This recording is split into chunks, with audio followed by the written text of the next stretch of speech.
Bom, a Amanda já veio aqui, contou um pouco do pré-reality dela e do pós nas outras vezes que ela veio. Como é o primeiro dia da Bianca, queria que você contasse um pouco sobre o seu pré-reality, o que você fazia antes, como é que estava a sua vida, o que te motivou a entrar no Casamento às Cegas e como é que foi esse pós, em que momento você está agora da sua vida. A palavra é sua. Olha, eu na época tinha 28 anos, já fazem 2 anos, né, da gravação. Eu era nutricionista, mãe, né, completamente fora do padrão, tatuada, já morava sozinha eu e meu filho. E só tinha dado errado em relacionamento, gente. A última vez que eu tentei baixar um aplicativo de relacionamento, tentaram me vender um apartamento. E aí, eu era super fã do streaming. Eu trabalhava num projeto social no Bom Prato, que é um projeto aqui de São Paulo. E eu trabalhei 5 anos dentro de um Bom Prato como nutricionista responsável técnica. E aí, eu tava trabalhando, entrei na internet pra pesquisar alguma coisa do trabalho. E aí, apareceu uma chamada pro Casamento às Cegas da 2ª temporada, que é a temporada da Amanda. O algoritmo não é bobo. Não, ele já tava entendendo minha cabeça. E aí, eu tinha me separado fazia uns 3 meses, 3, 4 meses de um relacionamento curto que eu tive. E aí eu falei, tô fazendo nada, vou mandar. E aí eu mandei um e-mail, só que assim, mandei o e-mail, falei, ninguém vai me chamar pra isso. Mandei, coloquei lá meu perfil e passou. Não contei pra ninguém, não contei nem pros meus amigos. Esqueceu. Esqueci. Deu uns 3 meses depois, eu recebi uma mensagem no WhatsApp, e aí perguntando se eu queria continuar na seleção. Aí eu falei, será que hackearam o e-mail deles e estão me mandando mensagem clonada e vão tentar me sequestrar? Sei lá, eu pensei, vou. Então eu quero sim. E aí eu continuei a seleção, mas também ainda pensando, não vão me chamar, gente. Eu não sou do meio. Eu lembrava das meninas da primeira temporada, porque a segunda ainda não tinha estreado. E eu falava assim, as meninas da primeira temporada, todo mundo padrão, gata, não vão me chamar nunca pra esse reality. Eu sou nutricionista do Bom Prato. E aí fui indo. Quando eu vi, já tava lá dentro. E aí, pro meu chefe, eu falei, então, vem aqui, vamos conversar. Você vai ter que me afastar ou vou ter que pedir demissão, o que você prefere? Deixei a educação positiva com ele. Fiz super respeitosa. Falei, o que você prefere? Que eu vá embora agora e você contrate alguém de emergência ou você prefere me afastar? E ainda consegui me afastar. Minha mãe falou que eu era louca. Consegui.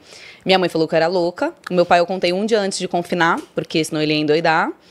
E pro meu filho eu falei que tava indo trabalhar, avisei o pai dele, falei, então, eu vou sumir por um tempo.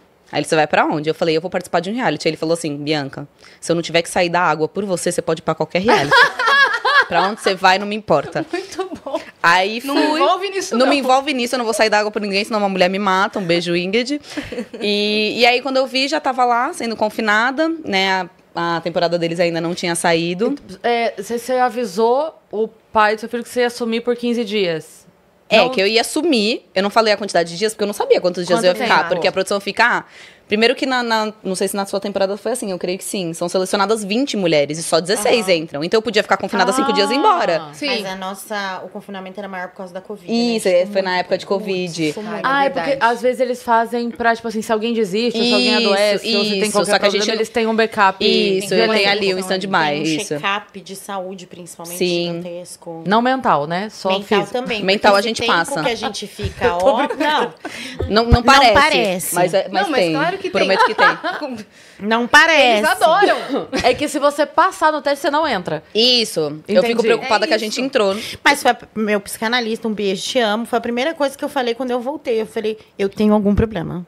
Eu dividi o lounge com pessoas que não estavam bem. Desequilibradas, absolutamente. Então alguma coisa... Eu tenho esse problema. Eu lembro que quando a primeira entrevista que a gente vê alguém é com a psicóloga.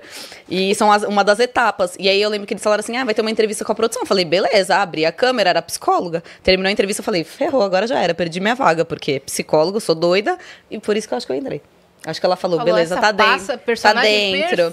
E aí, na seleção, ela pergunta assim, como é que você lida com hater? Eu, super bem. Sempre tem alguém que não gosta da gente, eu lidando com hater. Vai, cagar!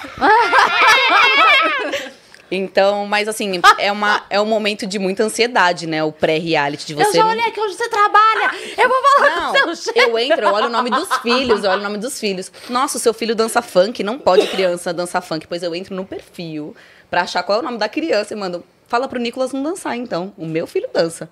Então, assim, eu perco meu tempo. Bem tranquilinha, graças a Deus. Isso, me dá prazer, às vezes, responder. Te dá paz interior, né? Isso, mas eu tento responder com classe. Alguns não, mas... É um orgasmo social. Isso, eu preciso pra minha sanidade mental mesmo. Entendi, tudo certo. E aí... Quem fala o que quer, ouve o que não quer e Não, pronto. teve uma que comentou, seu cabelo tá horroroso. O seu cabeleireiro está estragando. Eu falei, inclusive, meu cabeleireiro é muito bom. Eu dei uma olhada no seu perfil, o seu loiro tá meio desbotado. Eu vou deixar ele marcado aqui pra cuidar do seu também. Aí marca. É o esquema, foi traumatizado e traumatiza de volta. Isso, eu traumatizo de volta, Entendeu? é isso. E aí o Não nos calaremos mais. Isso. Traumatiza de volta. É sobre. E aí o pré-reality é de muita ansiedade. E aí quando eu vi, eu já tava lá dentro. Aí comecei a experiência, que é de muita ansiedade também, porque a fase das cabines, pra mim, pelo menos, é a melhor fase que tem, porque é uma mistura de sentimentos, você não sabe o que vai acontecer, você se apaixona, você vai vivendo aquilo loucamente. É meio que um funil, né? No primeiro dia você fala com Isso, todo mundo com 10 16. minutos, Isso. depois é isso, Aí né? vai afunilando, você vai fazendo rankings, e aí eles vão fazendo os matches, então se eu coloquei você em primeiro, você me colocou em último, a gente não vai conversar. Ah, tá. Então eles vão meio que fazendo um match mesmo. Tem algum... Você tem que colocar um ranking dos 16? Isso, Ah, de 1 a entendi. 16. E aí eles vão fazendo os matches. E aí no segundo dia, eu posso conversar com 6, a Amanda que é da minha edição, conversa com 10, a outra menina conversa com 2, tem gente que não conversa com ninguém. Então, porque às vezes não bateu mesmo. Então, Por isso tem gente que não aparece. Às vezes Isso. realmente não tem como Ninguém mostrar, quis. não teve... Não foi escolhido. Não foi recíproco, tipo, nem pra nenhum lado. Gente, tanto não- homens quanto mulheres. não são garçons. Acontece também, né? Não são garçons, gente, não é figurante. Umas amigas perguntavam, aqueles moços são figurantes ou eles são garçons? Eu, não, eles são participantes. Porque fica um pessoal que aparece, mas são essas pessoas que... Não teve um enredo, né? Ou não foram 5 casais escolhidos. Então, vão pessoas embora no terceiro e no quinto dia. E aí, no quinto dia do reality, já são formados, normalmente, os 10 casais. E aí, ficam aí até os... Inclusive, a gente precisa lembrar de fazer um parênteses aqui pra falar do casal que não foi, mas foi. Isso, entra nesse caso. São formados 10 casais na fase da cabine. E 10 casais têm o face-to-face. Só que desses 10 casais, 5 são escolhidos pra viver a experiência, que são os 5 casais que vocês assistem. O que não foi mais... O que... Não foi o Não Gabriel foi? e a Muriel. Ah, não era Khaled e mulher? Gabriel Khaled. Ah, tá. Khaled. Isso. E aí tem várias explicações, porque o pessoal pergunta muito, o público, mas por que não passam os 10 casais? Por vários motivos. Investimento. Pensa que as viagens são, pelo menos na minha temporada, foi pra Pipa. Então pensa, são 10 pessoas que estão indo. Imagina se fossem 20. E a outra coisa é questão de tempo. São 10 episódios. Imagine resumir a história de 20 pessoas em 10 episódios. Já Não tem dá. que cortar muito, Já né? é muito cortado. Não, e o enredo também, Também, né? a história que se construi. De qualquer forma, é um reality e é uma série. Sim. É. Tipo, tem 10 histórias, mas a gente sabe que tem casais que eles são histórias mais regulares, mais Sim. comuns. Tipo, as pessoas já vão ficar, tipo, se for uma história muito...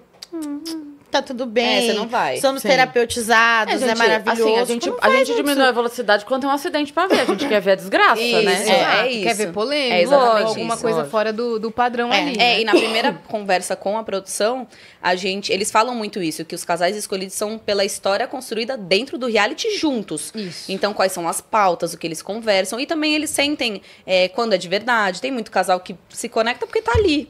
E eles sabem que não vai rolar. Tanto é que, por exemplo, os 5 casais que saíram dos 10 não ficaram juntos, não tiveram nada, não Na tentaram. temporada também. Então a produção também sente muito isso. Por isso que o face-to-face é tão importante. Tem muita coisa que a gente repete cenas. Por exemplo, eu entrei no meu casamento, e aí ele chorou, tem a minha cena. Cheguei no altar, Bianca, volta pro início pra gente pegar agora outro take. Então vai aparecer o take dele chorando, mas eu refiz a cena.